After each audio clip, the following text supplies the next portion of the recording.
মধ্যপ্রাচ্যের অন্যতম দেশ ইরান কেন অগ্নিগর্ভ পরিস্থিতির মুখোমুখি?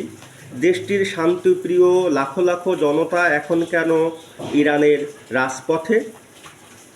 এই বিক্ষোভের কার্যকারণ কি, সেটি অনুসন্ধান করা এই আলোচনার মূল উদ্দেশ্য। 1979 সালে রাজতন্ত্রের অবসান ঘটিয়ে দেশটির শাসনভার চলে যায় ইসলামী প্রজাতন্ত্রের কাছে, যে শাসন ব্যবস্থার মূল কাঠামো শরিয়া ভিত্তিক আইনি ব্যবস্থা এবং ধর্মভিত্তিক শাসন ব্যবস্থা। এই শাসন ব্যবস্থার কেন্দ্রে রয়েছেন ইরানের সর্বোচ্চ ধর্মীয় নেতা আয়াতুল্লাহ আলী খামেনি। ইরানে গত 50 বছরে নানা রকম বিদ্রোহ এবং জনগণের জনরোষ দানা বেঁধেছে, কিন্তু 2025 সালের এই বিদ্রোহটা যেন অন্যরকম।